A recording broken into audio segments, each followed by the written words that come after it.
my correct people, welcome back to my channel. It's me, your girl, your sister, Sweet Mother Gist TV. As it dey hot, na so it dey land for this my channel. Una know na as they be my correct people. Yes, so I greet you all according to your time.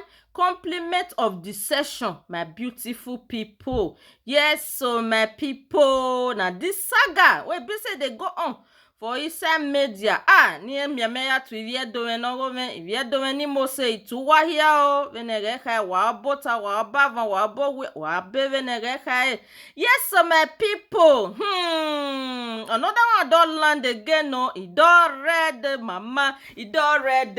Water don pass Gary, oga don run away though. It don happen dudum. Hey, it don seke again, my people. God the Father, God the Mother. Part 1, part 2. Orema o oladianen wadori o waweki. The feelings deep pive e perigodi. Ove seti again o. Ivie dove no gove na we mi no risunu we media na iyo pa won di kakabo. E perigodi na do ladiani ya.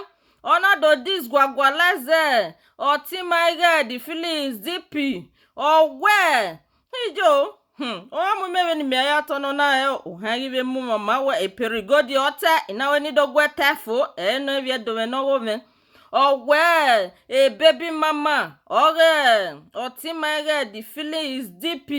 Enye do this gwagwalazi seve denena. If you do no woman, ona we oveka enogie ni oveka feeling is deep niya. Oh well, e drosi. Owo mami go ya de duosi o. Owo ma mi go ya de no we koduku no re ni anize boti e bra. So ona well, avoka feelings deep in ya. E legisi no ve jo, ve no kaige. Obi oka no gbe ka wo udoge. E godi, e perigodi. Owe ona iladian ni ya we, otima. That e legisi no jo ni ya. Owe omaye duo sikoto, okeye. E legisi ni ya.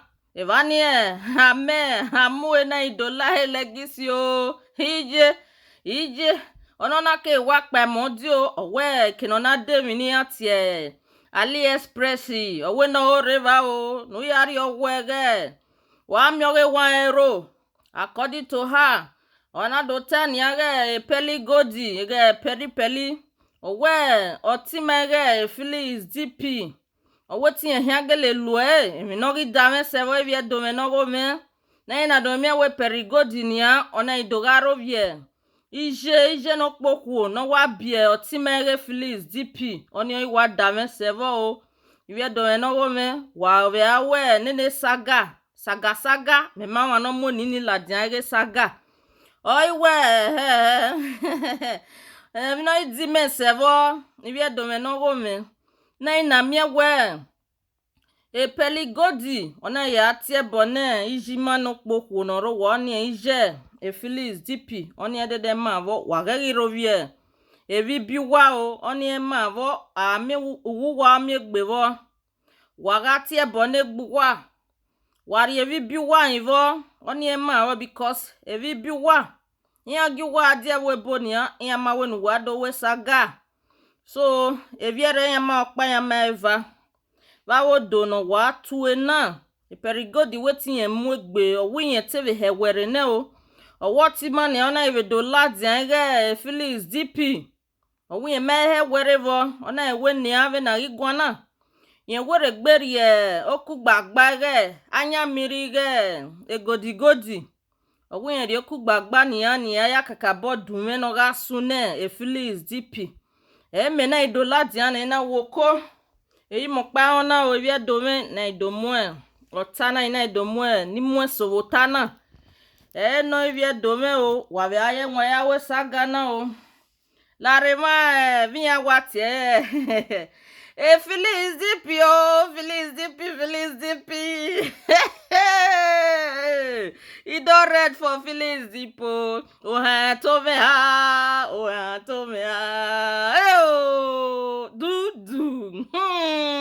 if you do no go me wa eni awe obi o kan tie body no so Ola diana o because owe ukpanu ya wa no vi give away o egbe we ya de no give no go men ugi jere ni ya emi no ka sunu vege nuna rieri mege epa so na riela di una mekpe bu na mewo osu egbe ni ya o uge so egbe o odalevo gade uge so egbe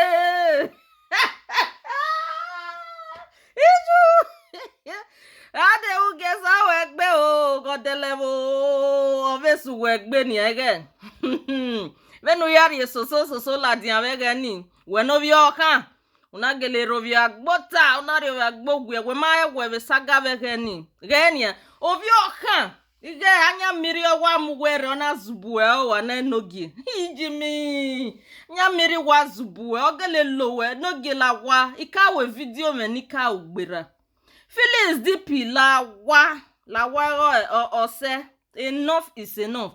The last video I did before this one ikahamawe na wenula wa eta hasi ekwe momo aigeki ekwe momo gagieki o eminuko eurona feelings deep me no go me eminuko euro na ono na ina we do horse una riepa so la dia una rovio una koweta we una mwagwa yo buka gbegwe eru ya lovie ke orio buka tufia kwa chai ije this one ishokuna my people agbona inoge patu on evenu me eri obo gave we o na him because a godfather we eve aniki o so when a goddaughter are you very aware na nia ona lokowe no we ye fiete ne po we ye mu no ge la wa feelings deep la wa no ge kwe amu okwe momo age ki ekwe momo age ki emi ya no ila de onu perigodi ve video re perigodi ni me video no we dene na evie dome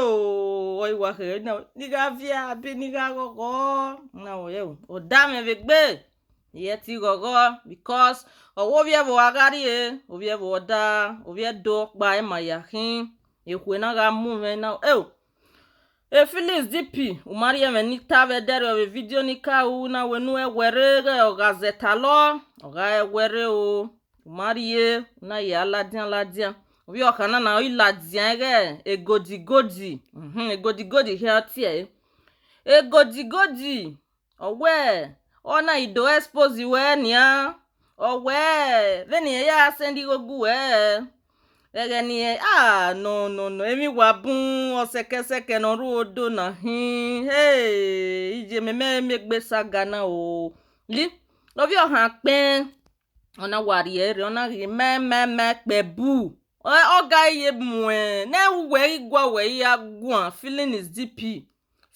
deep la wa oja hai odame mi weta abeden ebebe mama mati kam wenu ewere nu la wa na mie na ya wa eva ovia mimi na ri wa rovie ori su wa bolua inogi di mevo we ije no rowa o ife finu giena o jao ije ona ekoboko o this one abulala ya we begie saga o wa we godi feelings deep o geju wari na feelings deep saga na too much gbene na edomi ewe saga na uwa he ala New Year wa we ala ejeme wa ya la Christmas and New Year wa we ala pono de saga continue inema because o ime na ro me agugwan ze wo vie donu we kin feelings deep o ime gugu egwan na o vie anya mmiri me ma oni de o ma wo me mama we irrelate when wo vie do me vezedo o ime ham wewe he were o feelings deep aga me wumarize yo oga ve la wadi oga ve hewe me me we ma ewe ni ya ma ve hewe no, give me a video now. Ogele touch me. When I rovie a woman where Phyllis DP. Or where a woman where meti there. A cocheti. Na ya mwen. E mwen. O meti de. O my packet. A bi o my says eh. O we do my says eh. Not ye. E tepi na ya man. Ukmon akese. O we no ya man we o. Okay, ya there. Vinha tiere e cocheti. Nove ove AliExpress nian. Idioka e godi o. Owe duosi no vero ya o muela diave. Ekpeti uge nian we.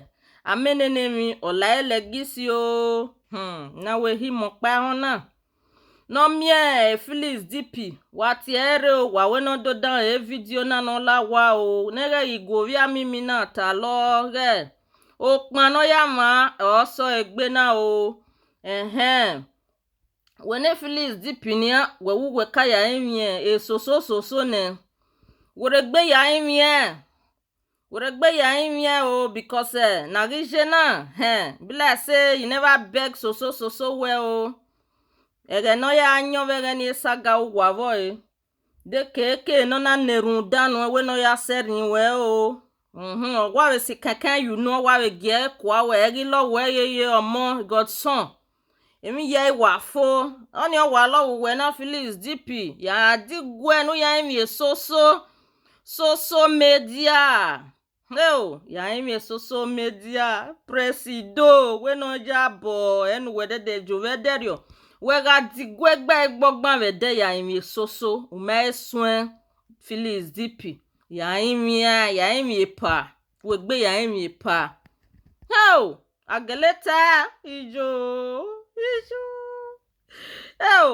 dogoma edo wore na Phyllis DP to me omo video ni ka me we dorio oge bia ka ni oga adame usawe se ni awe egodi ori ememe egibe robi mo ona evela oge a baby mama we onye iwa we di mevonia egi gweta lo nu la wa DP Phyllis DP la wa o so mani ai na mo video na so thank you all for watching this video. My returning subscribers, God bless every one of you. I appreciate every one of you for always supporting me in this channel. Compliments of the session to you all. Merry Christmas to you all. Love you all. I appreciate every one of you for always supporting us in this channel. Please like this video. Make sure you share this video to the feeling is deep. Okay, guys? Love you all. Bye. Bye-bye.